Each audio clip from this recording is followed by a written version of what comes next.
To most animals, a human is rarely just another creature passing by. We move differently. We smell different. We carry objects that can strike from a distance. In the wild, we are an unpredictable presence. Not always prey, not always predator, but something that triggers deep calculations in their nervous systems. So why do animals sometimes attack us? What goes wrong in that split-second assessment that turns curiosity or caution into violence? Every wild animal carries a threat assessment running constantly in the background. Speed of approach, body language, eye contact. The calculation happens faster than thought, and the default output is almost always the same. Avoid the human. This response isn't always learned. It runs deep in species that have never encountered us before. Yet in certain moments, something shifts. One of the clearest cases involves grizzly bears in North America. In a documented encounter in Yellowstone, a mother bear with cubs was surprised on a trail by hikers. The bear charged, but stopped short in a bluff charge, a classic defensive display. Her body was rigid, muscles locked, breathing fast. For several tense seconds, she assessed the threat. The hikers stood still, spoke calmly, and slowly backed away. The bear's freeze response held. Then, as the humans created distance without escalating, her posture softened. She turned and led her cubs away. The threat pattern didn't fully match a predator intent on harm, and her nervous system de-escalated. Not every encounter ends that way. In rare predatory attacks, the assessment goes the other direction. Polar bears in the Arctic, especially when food is scarce, have been documented stalking humans as prey.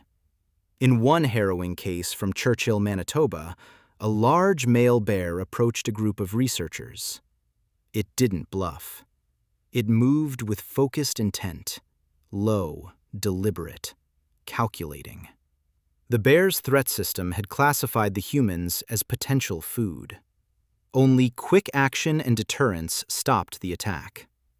These moments reveal when hunger overrides the usual caution toward our strange, upright shape.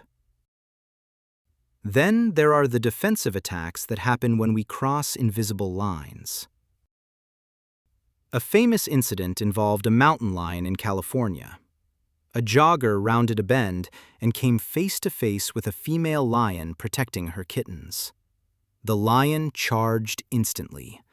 The jogger's sudden appearance triggered a full crisis response. Pupils dilated, body locked in protection mode. In that frozen second before the lunge, the lion was running its ancient programming.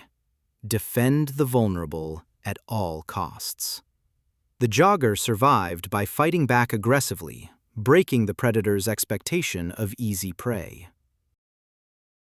Science shows these attacks are rarely random. Most stem from a few clear triggers: surprise at close range, protecting young, defending food, or habituation, where animals lose their natural fear of us. The nervous system doesn't see human. It sees movement patterns, scents, and risks.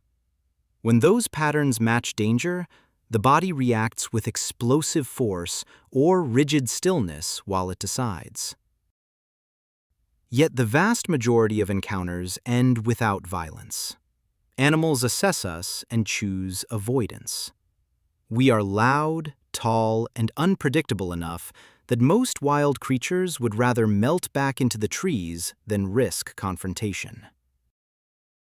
The next time you're in the wild and feel that prickle on the back of your neck, remember, that animal is running the same ancient calculation our ancestors faced. It is deciding in real time whether you are a threat worth engaging or something best left alone.